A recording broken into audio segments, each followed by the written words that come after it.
Good morning, you're watching A News. I'm Dilek Tuna. These are the headlines. Israel carried out a series of powerful strikes on the Syrian capital Damascus, cites protection of the Druze minority. Farmers protest in Brussels over potential EU cuts to agricultural subsidies. Thousands of Afghan nationals brought to UK under a secret program after a data leak.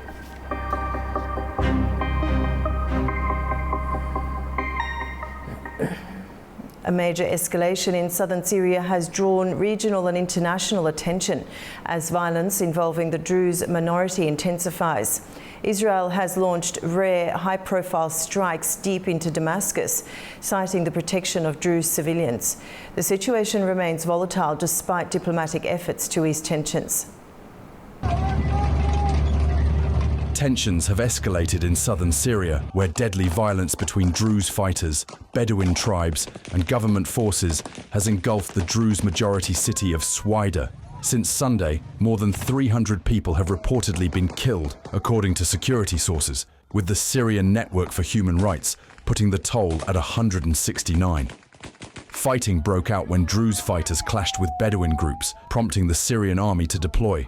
But instead of restoring order, troops engaged in direct combat with local Druze forces. A temporary ceasefire declared on Monday quickly fell apart, and clashes resumed. Syria's health ministry reported dozens of bodies, both civilians and fighters recovered from a city hospital. The violence prompted a dramatic escalation on Wednesday when Israel launched a series of powerful airstrikes on Damascus, targeting the defense ministry and areas near the presidential palace. Israeli officials said the strikes aimed to halt government attacks on the Druze and demanded immediate withdrawal of Syrian forces from Swaida. One of the strikes was caught live on television. A Syria TV news anchor was abruptly interrupted mid-broadcast as a missile struck the Ministry of Defense in Damascus, underscoring the intensity of the Israeli campaign.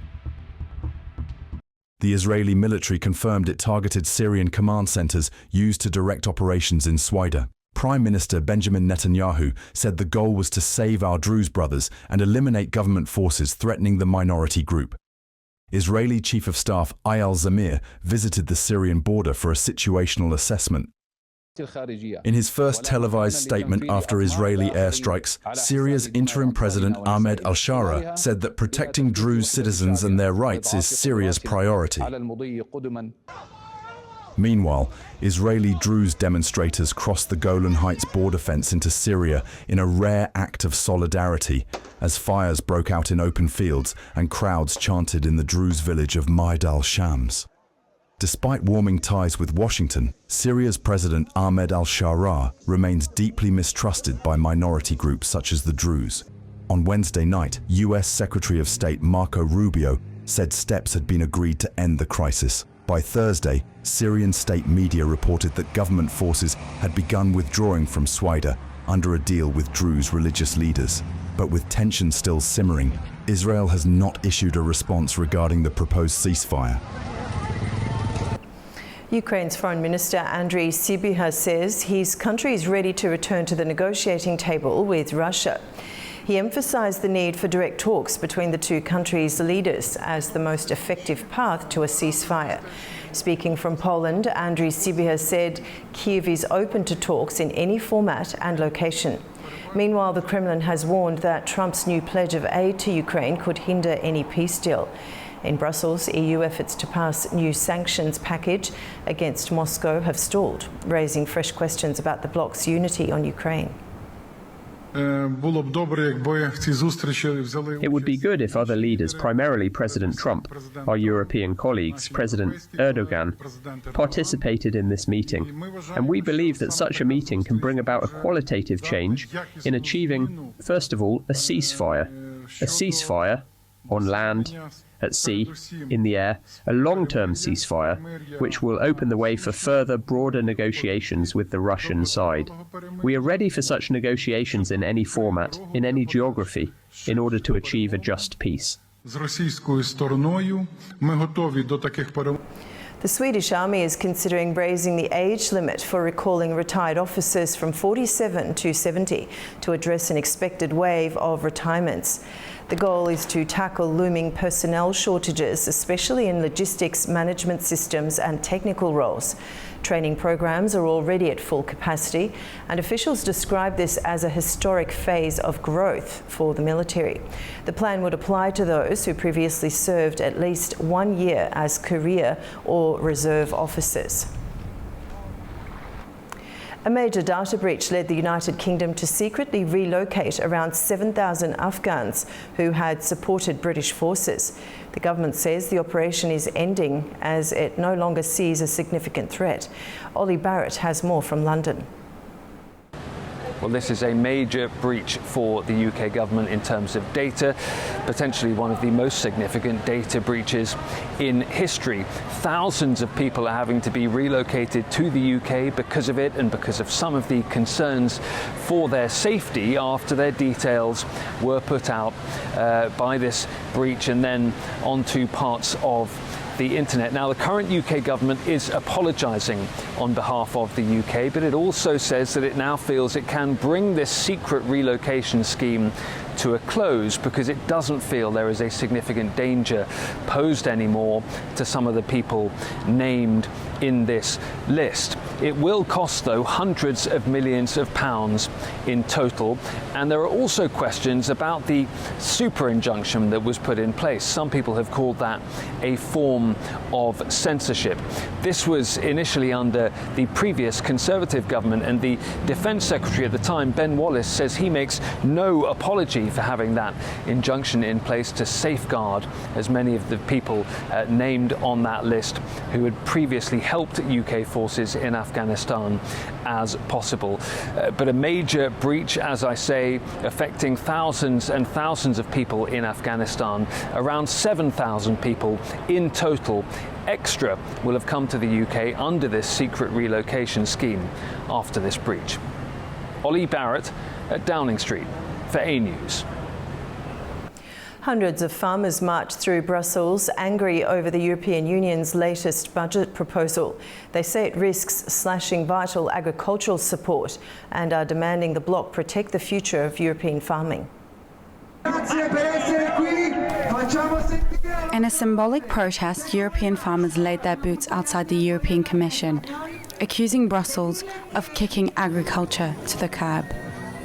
Around 500 farmers from across the bloc marched through the European Quarter on Wednesday, calling for stronger funding guarantees as the EU unveiled its 2028 to 2034 budget.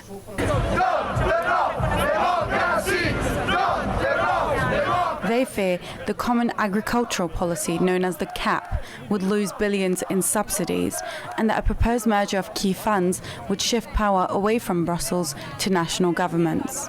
Everybody is talking Europe needs to get stronger. But how can you get stronger with an empty stomach? If Europe is worrying about the future, Europe should be worrying about the future of our farmers. And for a future for the farmers need a strong budget. Europe enough from their land. The demonstration, backed by farming unions from Belgium, France, Spain, Ireland, Greece and more, comes amid warnings that climate rules, inflation and red tape are pushing farmers to the brink. We are living a tough moment. We are living during the difficult geopolitical situation, wars, barriers, tariffs for the citizen. And this is why we are going to ask a strong budget and strong measures for the future of farmers. The Commission says billions of euros in direct payments will be protected. Agriculture will be strengthened. What we have safeguarded are the direct payments to farmers. But the data shows that the CAP budget for the next spending period will be 300 billion euros. That's down from the current budget of 387 billion euros. Adjusted to 2025 real prices, this represents a reduction of roughly 30%. The final budget still needs approval from all 27 EU countries and the European Parliament. But for now, Europe's farmers say they're not stepping back until Brussels steps up.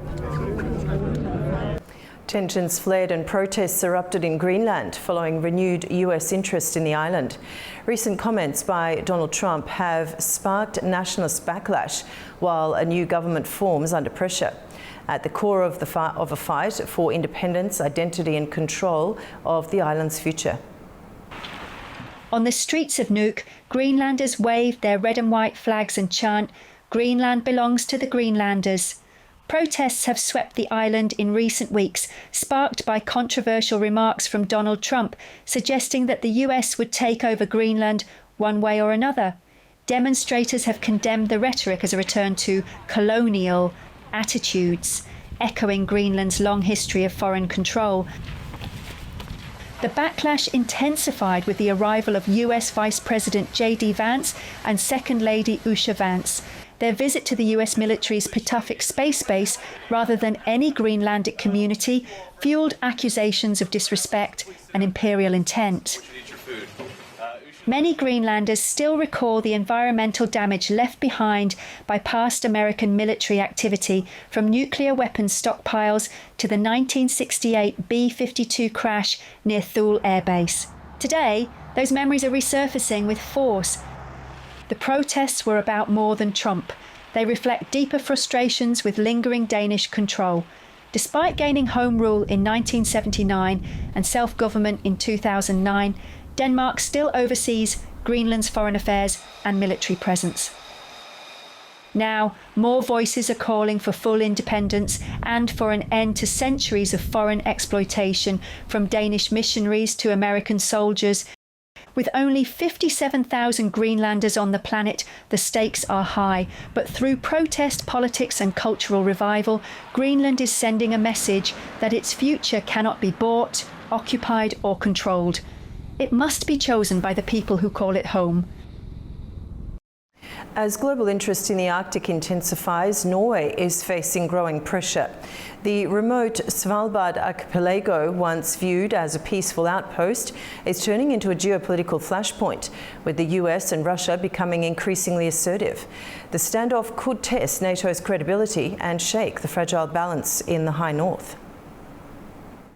What started as a controversial US interest in buying Greenland has sparked ripple effects far beyond Denmark.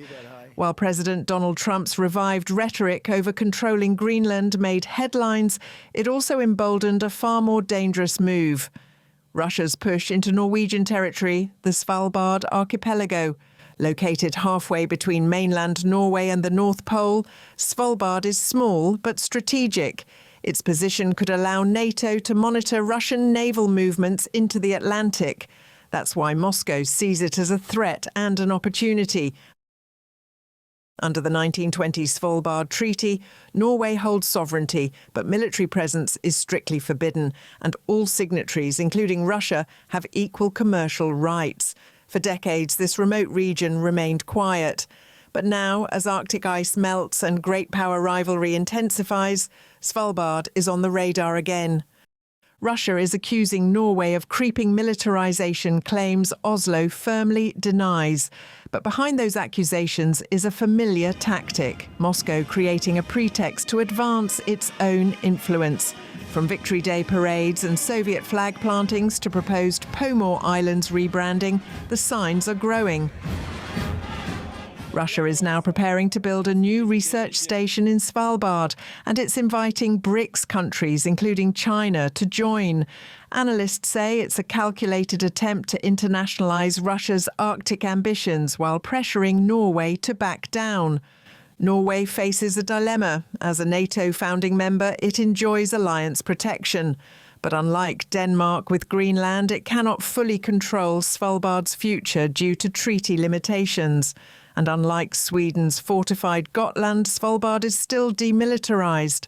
Some speculate on a backroom deal: Greenland for the US, Svalbard for Russia. Whether real or imagined, such narratives could embolden the Kremlin. With Russian Arctic forces weakened in Ukraine, a military move is unlikely, but political pressure is escalating. Oslo has long walked a fine line, cooperating with Moscow on Arctic rescue, fisheries and environmental issues. But after Russia's invasion of Ukraine, that balance is harder to maintain. Norway has faced criticism for still allowing Russian vessels, including from the Shadow Fleet, to dock in its ports. Now, with Russian provocations on the rise and the possibility of deeper US-Russia tensions ahead of the 2026 US elections, Norway is bracing for a colder, more contested Arctic. The fate of Svalbard could become a test not only of its sovereignty, but of NATO's resolve.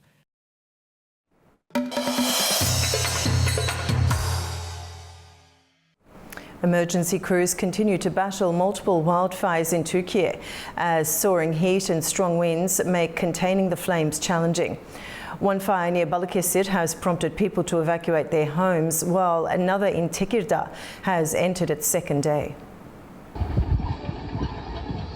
Firefighting teams in western Turkey are battling a fast-moving forest fire that erupted on Wednesday near the city of Balıkesir. Strong winds and dry conditions continue to fuel a growing wildfire crisis across the country. The blaze broke out in a wooded area on the outskirts of the town near the neighbouring district of Savaştepe. Authorities say the fire spread rapidly due to intense winds, prompting a large-scale emergency response. According to local media, heavy equipment has been deployed to the site alongside roughly 150 firefighting personnel. Further north in Tekirdağ's Şarköy district, aircraft and ground crews have been battling a wildfire since Tuesday, which forced the evacuation of people from 3 villages. Wind gusts up to 30 kilometers an hour have hampered containment efforts. Several people were hospitalized for smoke inhalation, and firefighting operations by air and land are ongoing. Turkey has seen a surge in wildfires this summer, especially in western and coastal areas, where extreme heat, low humidity and dry vegetation have fueled dozens of blazes. In Izmir, 2 people died earlier this month when flames reached residential neighbourhoods. As the peak of summer approaches, Turkish authorities remain on high alert, warning that hot and windy conditions in the weeks ahead could trigger further outbreaks. Turkish President Recep Tayyip Erdogan has hosted the United Arab Emirates President, His Highness Sheikh Mohammed bin Zayed Al Nahyan, in Ankara for talks on regional and global issues. Their talks resulted in 7 new cooperation agreements. Turkey and the United Arab Emirates are deepening their cooperation in key sectors by signing 7 new agreements. It's after Turkey's President Recep Tayyip Erdogan hosted UAE President His Highness Sheikh Mohammed bin Zayed Al Nahyan in Ankara this week in a state visit. Bilateral talks focused on strengthening ties and addressed regional and global challenges. The 2 leaders met at the presidential complex, where an official ceremony was held in His Highness's honor. Erdogan held the growing partnership, which he said was rooted in his 2023 visit to the Gulf state. He noted progress in trade, defense, energy and transportation, and expressed confidence that bilateral trade would surpass $20 billion this year. That target follows data showing the UAE was Turkey's fastest growing export market by value in the first half of 2025. The leaders also discussed regional developments, including the situation in Gaza. Among the signed agreements were memoranda on investment in tourism, pharmaceuticals, agriculture and manufacturing, as well as a deal on joint consular coordination. Defense ministers also joined an agreement on mutual protection of classified information, and the 2 countries pledged to collaborate on polar research through their respective technology ministries. Azerbaijan's President Ilham Aliyev welcomed Gurbanguly Berdimuhamedov, chairman of the People's Council of Turkmenistan, during an official visit to Baku. Berdimuhamedov said his trip aimed to reinforce partnership, build on past achievements and explore new areas of cooperation. President Ilham Aliyev described the visit as a step towards strengthening ties, highlighting strong cooperation in energy, transport and humanitarian sectors. Trade between Turkmenistan and Azerbaijan continues to strengthen in 2025, reaching $118.4 million in the first 5 months, according to Azerbaijan's State Customs Committee. Azerbaijan exported goods worth almost $20 million to Turkmenistan and imported nearly $100 million worth of goods in return. Overall trade grew compared to last year, with exports falling slightly while imports rose. This led to a smaller trade surplus than the previous year. Armenian Prime Minister Nikol Pashinyan held a lengthy press conference in Yerevan today, addressing key issues, including peace talks with Azerbaijan, Armenia's foreign alliances, and its aspirations toward European Union membership. At a press conference in Armenia's capital, Yerevan, Armenian Prime Minister Nikol Pashinyan confirmed that the draft peace agreement between Armenia and Azerbaijan has been finalized, with negotiations on the text now complete. Consultations are ongoing to determine the next steps and to outline a clear roadmap. Pashinyan said a preliminary signing of the agreement remains a possibility, but only if Armenia's sovereignty, territorial integrity, and state interests are fully respected. The Prime Minister also addressed plans to open transport and trade routes linking Armenia and Azerbaijan, including transit through each other's territories and international communications.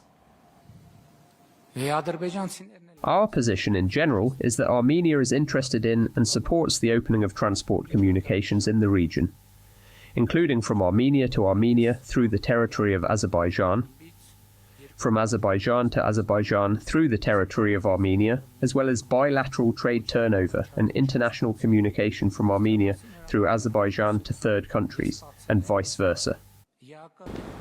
On the security front, Pashinyan stated that Armenia is more likely to withdraw from the Collective Security Treaty Organization than to resume its membership. Turning to Armenia's European Union ambitions, the Prime Minister reiterated the country's goal to join the European Union. He acknowledged the process is complex and requires unanimous approval from all EU member states. Armenia is actively pursuing reforms to meet EU criteria, and its parliament has passed legislation to begin the membership process. However, Pashinyan noted that Armenia will eventually face a choice between membership in the Eurasian Economic Union and the European Union, a decision that will be made in the future. The European Commission has formally warned Georgia that its visa-free regime with the EU could be suspended unless key reforms are made by the end of August. In a letter to Foreign Minister Maka Bochorashvili, Brussels urged the Georgian Dream government to repeal laws targeting civil society, strengthen anti-corruption efforts and align with EU visa policy. The warning follows a July 15th meeting of EU foreign ministers in Brussels. The Commission says Georgia's 2017 visa-free status is now under review due to serious breaches of fundamental rights, and failure to act could trigger Article 8 of the EU visa regulation. That is, suspending visa-free travel for Georgian citizens. The National Bank of Kazakhstan is preparing to launch a state crypto reserve. The country's authorities are considering investing part of their gold and foreign currency reserves, along with assets from the National Fund, into the crypto industry. Fariza Kalimurzina has more details in a report from Almaty. Kazakhstan is moving forward with plans to establish a state crypto reserve. The National Bank is exploring the possibility of investing a portion of the country's gold and foreign currency reserves, as well as assets from the National Fund into cryptocurrencies.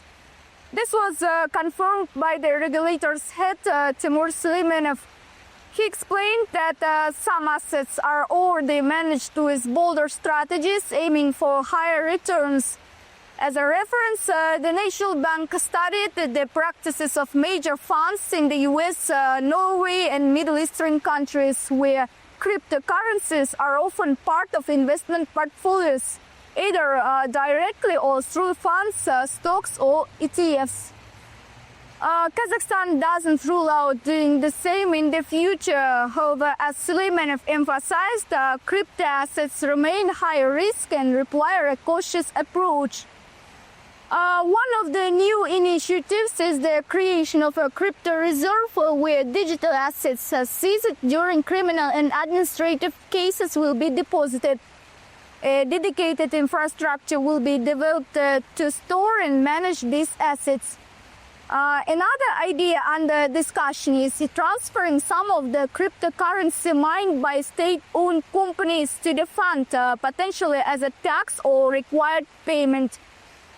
Launching the crypto reserve fully will require changes to the law. The National Bank is ready to engage with lawmakers to define the fund's legal status, funding sources, and rules for using the assets. At the same time, Kazakhstan is drafting a law on artificial intelligence, which will introduce administrative and criminal penalties for illegal crypto operations. Currently, digital asset trading in Kazakhstan is allowed only through licensed platforms at the Astana International Financial Center. And according to the regulator, more than 15,000 grey-marked transactions valued at around $3.7 million were blocked in the first quarter of 2025 alone. Fariza Kalimurzana, A News, in Almaty, Kazakhstan. That's all we have from Baku for now. Have a wonderful morning and stay tuned to A News for more updates.